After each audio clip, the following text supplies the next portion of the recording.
ভারত তথা পশ্চিমবঙ্গের ইতিহাস মানেই কলঙ্কিত এক অধ্যায়, যার সঠিক লিখিত প্রমাণ যত না আমরা পাই, তার থেকে বেশি পাই মুখরোচক গল্প ও মিথ্যা প্রহসন। আর এই সব কিছুতে এগিয়ে আমাদের মুর্শিদাবাদের ইতিহাস। আজ আমি দাঁড়িয়ে আছি, বা বলা যায় আপনাদের নিয়ে চলে এসেছি এরকমই এক মুখরোচক গল্পের সামনে, যেটি মুর্শিদাবাদ বা বলা যায় পশ্চিমবঙ্গের ইতিহাসের সবচেয়ে বড় প্রহসন, কলিজা খাগি আজিমুন্নেসা বেগমের সমাধি। 1717 সালে মুর্শিদকুলি খাঁ জাহাঙ্গীরনগর, যার বর্তমান নাম ঢাকা থেকে রাজধানী স্থানান্তরিত করেন মুকসুদাবাদে, নাম দেন মুর্শিদাবাদ। শুরু হয় নবাবী আমল। মুর্শিদকুলি খাঁ একজন প্রজা বৎসল ও ধর্মপ্রাণ নবাব ছিলেন। তিনি একটি প্রথা চালু করেছিলেন, তার নির্মিত মসজিদে ঢোকার প্রধান দরজার সিঁড়ির নিচে থাকবে তার কবর, যে কবরের ওপর দিয়েই যেতে হবে নামাজিদের, যাতে তাদের পায়ের ধুলো পড়ে তার কবরের ওপর এবং আজানের শব্দে সর্বদা পবিত্র থাকে কবর ও তৎসংলগ্ন অঞ্চল। সেই প্রথা মেনেই তার একমাত্র বেগমের সমাধিও তৈরি, যা আপনাদের সঙ্গে শেয়ার করেছি আগের ভিডিওতে।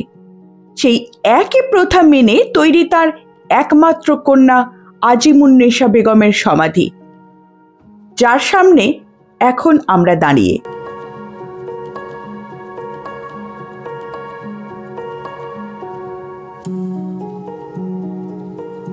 এখানে টিকিটের ব্যবস্থা নেই।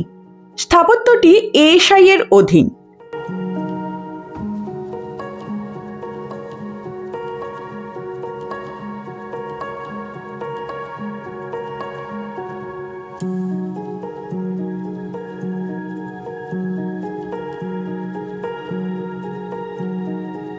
মূল ফটক দিয়ে ভিতরে প্রবেশ করলে দেখা যাবে সুন্দর সাজানো বাগান, সিঁড়ি করা, যা উঠে যাচ্ছে মসজিদ চত্বরে।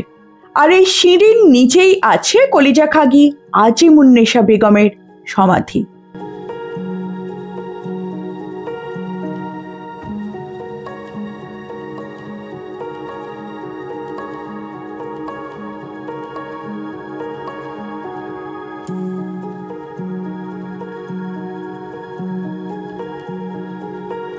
মূল সমাধি চত্বরে যাওয়ার আগেই বাঁ হাতে আরও একটি সমাধি, যেটা সম্পর্কে সঠিক কোনো তথ্য না থাকলেও মনে করা হয় সেটি দেহরক্ষক বা খোজার সমাধি।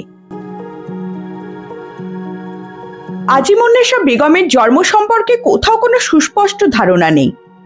তার সম্পর্কে যেটুকু জানা যায়, তিনি ছিলেন মুর্শিদকুলি খাঁর কন্যা, যার সাথে বিবাহ হয় উড়িষ্যার নবাব অর্থাৎ বাংলার দ্বিতীয় নবাব সুজাউদ্দিনের। আজিমুন্নেসা বেগম সম্পর্কে বেশ কয়েকটি মুখরোচক গল্প প্রচলিত। কেউ বলেন তাকে তার স্বামী জীবন্ত কবর দেন, কেউ বলেন তার পিতা তাকে জীবন্ত কবর দেন।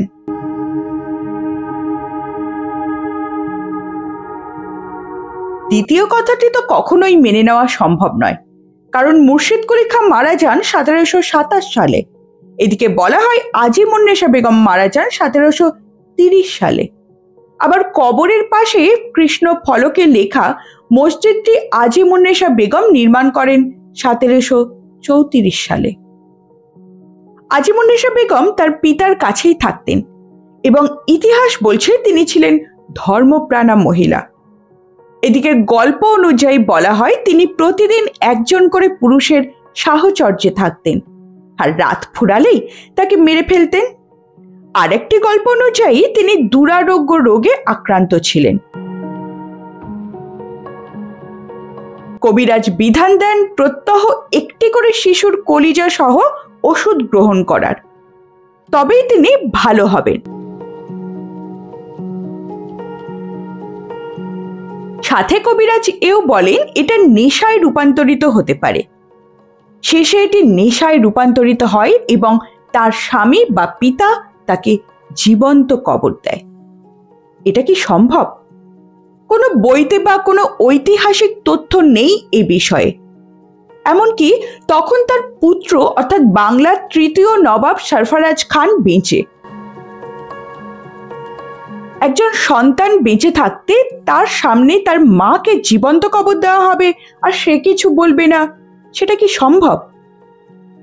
আজিমুন্নেসা বেগম তার জীবদ্দশাতেই মসজিদটি নির্মাণ করেন এবং তার পিতা ও মাতার ন্যায় মসজিদে ঢোকার প্রধান ফটকের সিঁড়ির নিচেই নিজের কবরের জন্য জায়গা রেখে যান। স্বাভাবিক মৃত্যুর পর তাকে তার ইচ্ছা অনুযায়ী সমাধিস্থ করা হয় এখানে।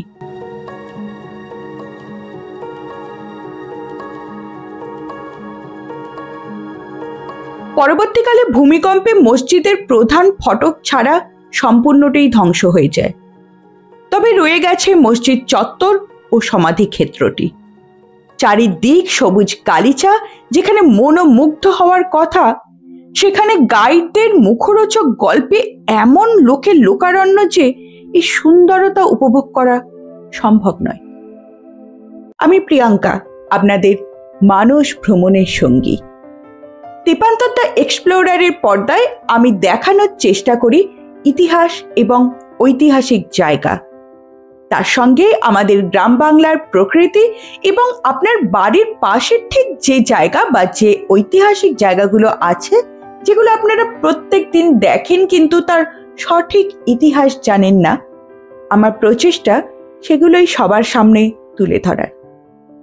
ভিডিও ভালো লাগলে লাইক, সাবস্ক্রাইব এবং শেয়ার করে পাশে থাকার অনুরোধ রইল। অসংখ্য ধন্যবাদ সম্পূর্ণ ভিডিওটি দেখার জন্য এবং সঙ্গে থাকার জন্য।